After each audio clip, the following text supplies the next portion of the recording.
2 Timothy 3:12 Yea. And all that will live godly in Christ Jesus shall suffer persecution. 13. But evil men and seducers shall wax worse and worse, deceiving, and being deceived. 14. But continue thou in the things which thou hast learned and hast been assured of, knowing of whom thou hast learned them. Dave, the restaurant season, when the mission follows him into ordinary places. A new beginning. By the time Dave turned 20, life had changed again. School was still tense. Home was still uncertain. But the group around him kept growing stronger. And now Dave needed work. Not just for money. For independence. For movement. For the feeling that life was finally beginning to open. The restaurant. It wasn't glamorous. A small family restaurant near the edge of town. Warm lights, constant noise, clattering dishes, voices layered over each other from morning until late night. His first day, Dave stood outside in a black work shirt and apron. Nervous. Not because of the work itself, but because every new environment carried the same question. Will this become another place of rejection too? Inside the restaurant, the atmosphere moved fast. Orders shouted, plates sliding across counters, people rushing constantly. The co-workers. There were all kinds of personalities. Some loud, some sarcastic. Some are exhausted from life already. At first, Dave stays quiet, not withdrawn, just observant.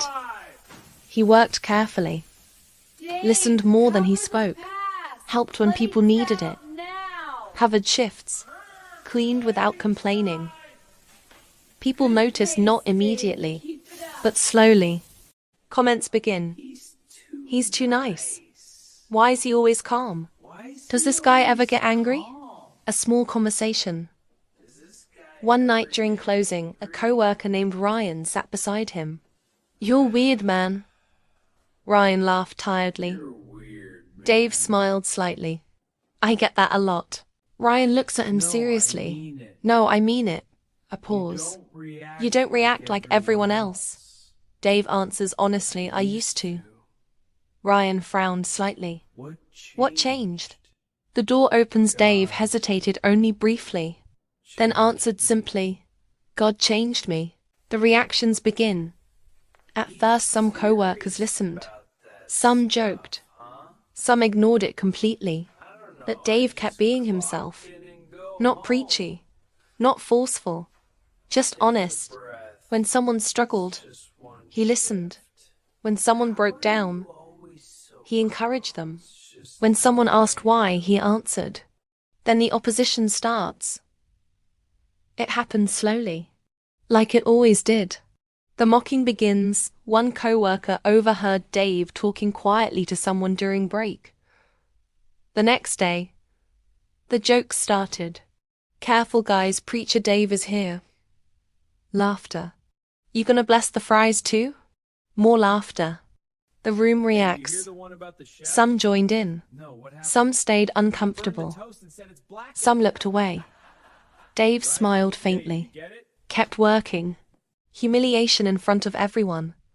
One night during rush hour things escalated. A co-worker starts loudly mocking him. So Dave, the co-worker shouted across the kitchen. What would your God say about me skipping work tomorrow? Several employees laughed. Dave stays calm. I don't know, Dave answered quietly. But I know he cares about you. The kitchen goes silent briefly. That wasn't the response they expected. Then louder laughter. Oh man, he's serious. Someone else joins in. Maybe he'll pray the dishes wash themselves. The humiliation builds. People watching. Smirking. Whispers. And for a moment it hurts. Deeply. Because Dave recognized the feeling. Not the jokes. The isolation. The old wound tries to return. That familiar voice. You'll always be different. You'll never fit anywhere. After work, alone outside. When his shift ended, Dave walked outside alone. The cold night air hit his face. He sits behind the building, near stacked crates and dim lights. Silent. The internal battle returns, not doubts about God. Something more painful. Why does this happen everywhere? He thinks back. School. Home. Now work. An unexpected moment. The back door opens. Dave looks up. It's Ryan, quiet now. Not joking. Ryan sits beside him. For a minute neither of them speaks. Then Ryan says softly, "I don't think I could have stayed calm like that."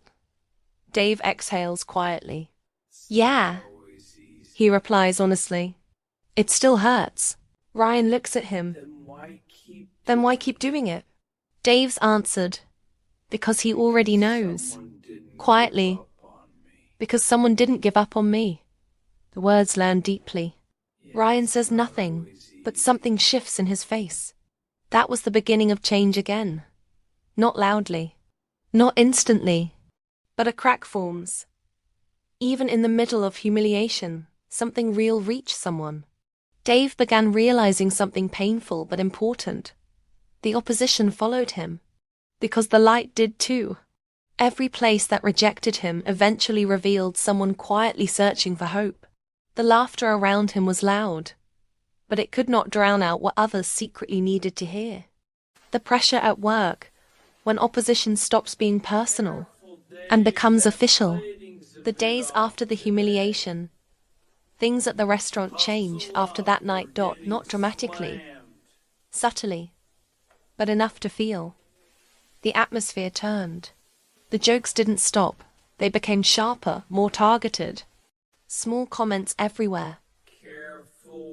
Careful what you say around Dave.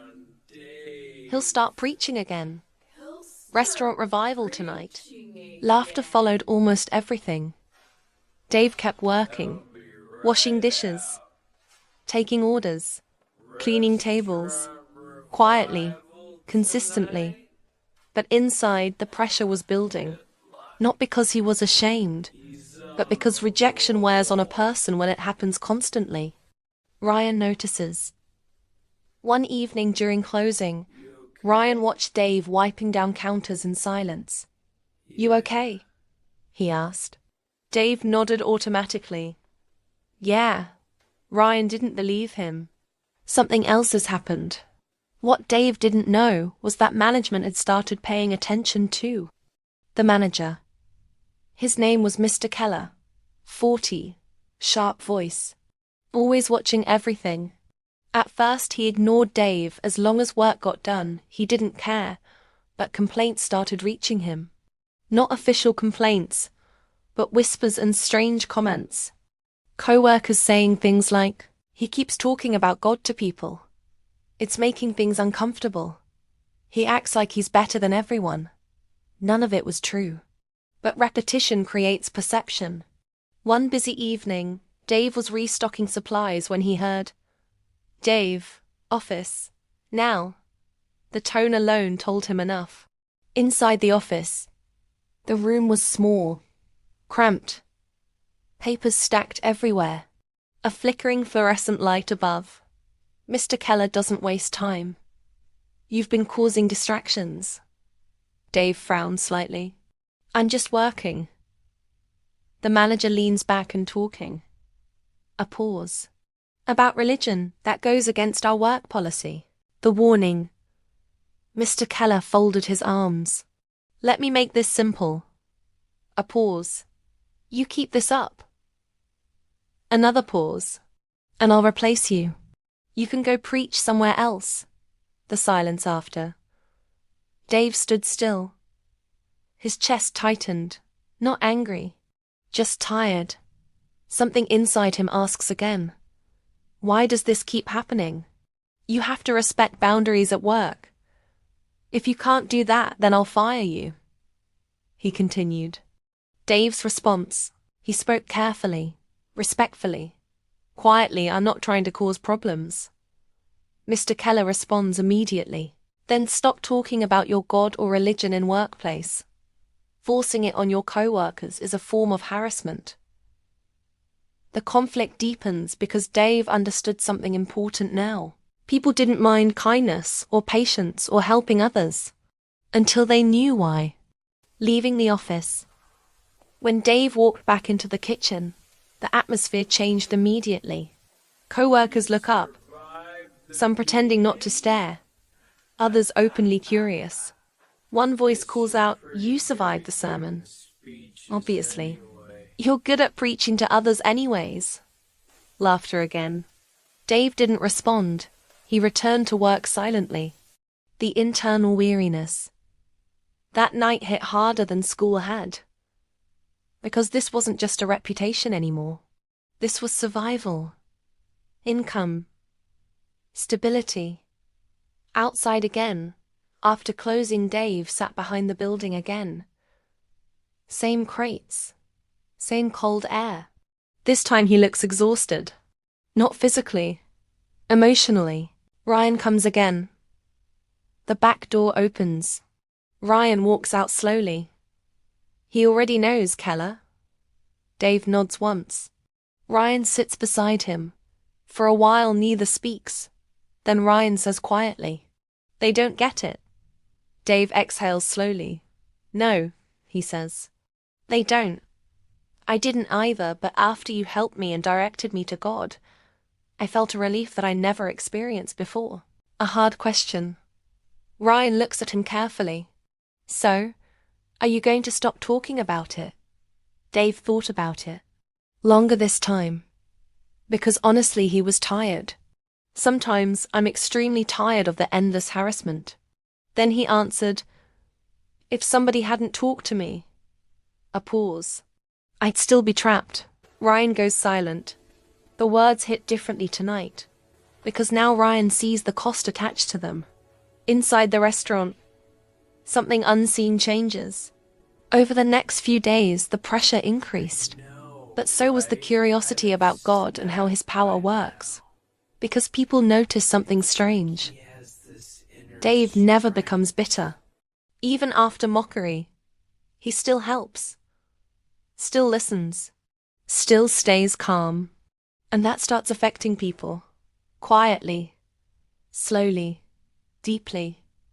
The manager watched. Mr. Keller notices it too. Though he'd never admit it, he was a bit intimidated by whatever inner strength that kept Dave together in the midst of trouble. Dave didn't beg to keep his job, nor did he promise to stop after being threatened like the many workers he had seen over the years. Because the more pressure Dave faces, the more genuine he appears.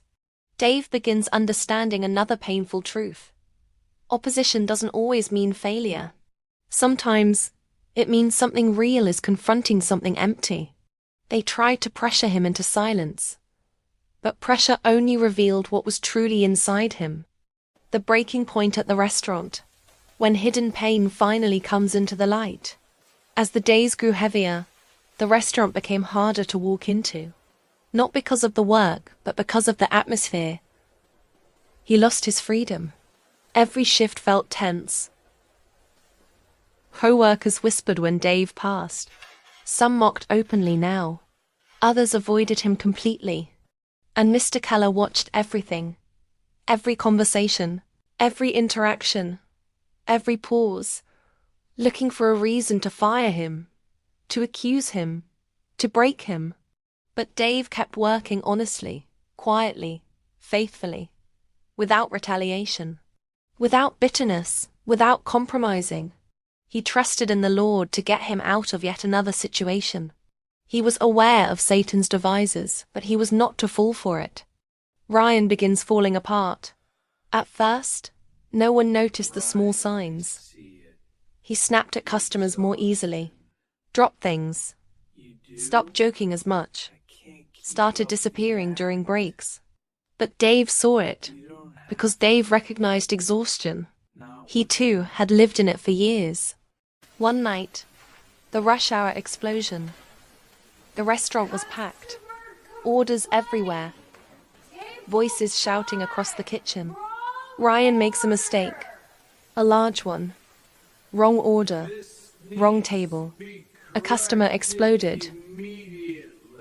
What is wrong with this place? Everyone heard it. Mr. Keller storms over, already irritated, already tense. And Ryan became the target of public humiliation. Are you serious right now? Keller snapped loudly. You can't even handle basic instructions. The kitchen went silent. Ryan freezes. Not angry. Not defensive. Just overwhelmed. Keller keeps going. I'm tired of carrying people who can't function. The words hit harder than anyone realized. Dave watches closely, and suddenly he sees it. Ryan is barely holding himself together, his hands shaking slightly, eyes unfocused, breathing uneven. Dave steps forward quietly, not dramatic, not confrontational. He simply says, "I'll finish the orders." Mr. Keller turns immediately. "No," Keller snaps. "This isn't your business." The entire kitchen feels heavy, because everyone knows something deeper is happening now. They know Ryan is tagged because of his friendship with Dave. Ryan walked out without another word. He removed his apron and left through the back door. The kitchen slowly resumes, but the atmosphere is ruined. No one jokes anymore. No one speaks much. Dave finished his shift quietly, but inwardly he knows he needs to find Ryan. Behind the restaurant, the night air is cold again.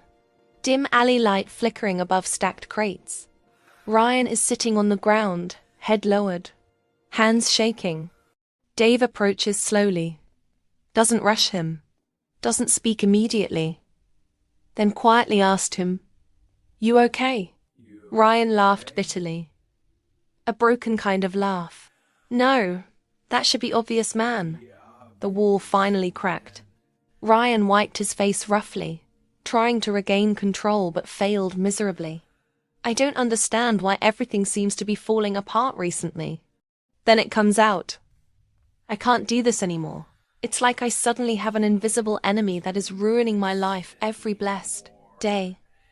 Everything is hitting me really hard. Raw. Real." Dave sits beside him, silent but present. Ryan keeps talking. "My dad left. My mom barely notices I exist. I'm failing in school. I can't sleep well anymore." His voice drops lower. "And honestly," a pause, "I don't even know why I'm here anymore." Dave understands immediately, not fully, not perfectly, but enough. Because he remembers that emptiness, that isolation, the abandonment, rejection, the sudden attacks from everywhere and from everyone. He knew that the devil was trying to discourage him from knowing God and finding salvation. But Dave also knew that God was fully in control of the situation. Dave speaks carefully, not with speeches, not with pressure, but softly. "I know what that feels like." Ryan shaked his head immediately. "No, you don't." Dave looked at him and answered honestly, "I really do. When I lost it all, God restored me. When everyone left and rejected me, God gave me new friends, who were like family to me. When the school suspended me, the Lord made a way to return back." The conversation deepens. For almost an hour Ryan talks. Really talks. Maybe for the first time in years. And Dave listens. No judgment. No interruptions. Just presence. Then Ryan asks the question. The same question many others eventually ask. Quietly. "How are you still standing?" Dave answers. Not dramatically. Simply. "Because somebody reached me when I was falling apart. I recognized my day of visitation and accepted it. God knocked on the door of my heart and I let him in by his grace." A pause. "It has not been easy, but it is worth it." Silence. Ryan stares upward, processing everything. Then finally, "Can God actually help someone like me?" "Yes. God will do more than just saving you from troubles, but he will save your soul too." Dave replied confidently. Dave felt something shift because this This is why he never stopped reaching out to lost souls for the Lord. So many people are bound by the devil. So many are suffering without hope. Many are living in blindness and ignorance even though God is willing to save them. If only they can call upon him. Hello viewers, thank you for watching episode 8 of The Boy No One Chose. I know that Dave's story is sad and full of challenges, yet it describes the everyday lives of many children of God. People of God, sorrow is not the end to life. Obstacles and oppositions are not signs of the Lord's disapproval as many of us think when we are going through it. God has a purpose for everything that we go through in life. I pray that He continues to help us to trust in Him in times of difficulties and trials.